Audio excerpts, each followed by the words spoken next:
পাবদা মাছ ধনে পাতা আলু দিয়ে বুনা অনেক সুস্বাদু। আসসালামু আলাইকুম। আজকে আমি পাবদা মাছ দিয়ে ধনে পাতা দিয়ে বুনা করবো। আমি ধুয়ে নিচ্ছি, ভেজে নেব এখন হলুদ লবণ দিয়ে।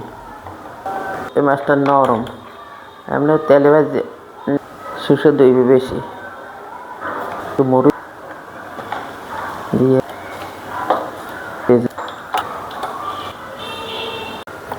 তেল দিয়ে দেবো, ডিম ভেজা ফ্রাই প্যানেটা। তেলটা গরম হয়ে গেছে, দিয়ে দেবো মাছ। বিসমিল্লাহির রহমানির রহিম।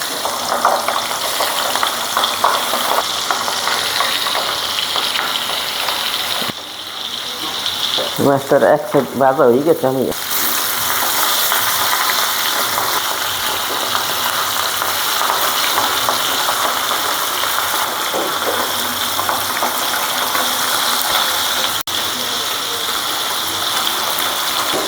পাবদা মাছ কত সুন্দর একটা উল্টি গেছে, ভালো।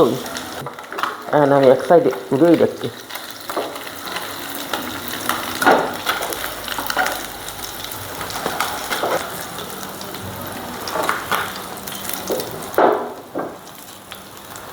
আলুটা একটু তেলে ভাজতে নেব।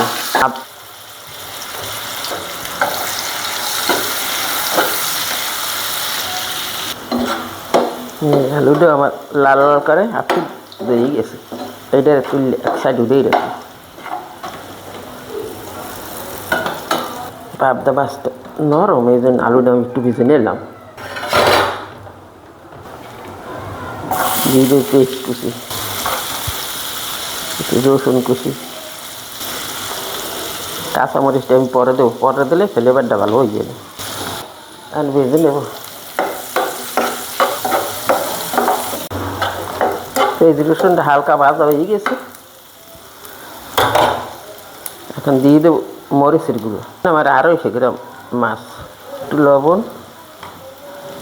হলুদের গুঁড়ো, ধনিয়ার গুঁড়ো 1 চামচ।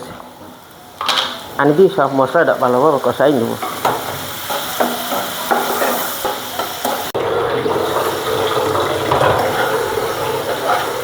মশলা কষাইতে এই ভালোভাবে, নাহলে কাঁচা হলুদ মরিচের মশলা তেল সাইডে দিচ্ছে, কষানো হয়ে গিয়েছে মশলাটা। দিয়ে দেবো জলের পানি, গরম আলুটা।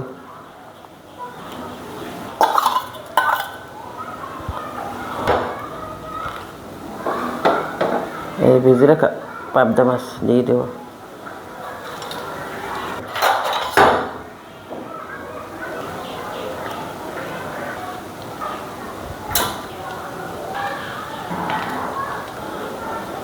হালি করা একটা কাঁচামরিচ, ফ্লেভারটা ভালো হইবে।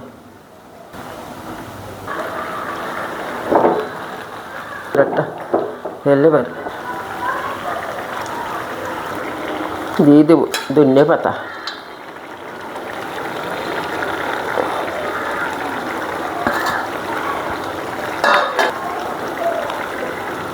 দুইটা মাছ, এক প্লেট ভাত যদি নেয় নিমিশে শেষ হয়ে যাবে, এতটা সুস্বাদু খেতে। দিয়ে আমার বোনা হয়ে গেল, এখন আমি তুলে নেব। পাবদা মাছ ধনে পাতা আলু দিয়ে বুনা অনেক সুস্বাদু।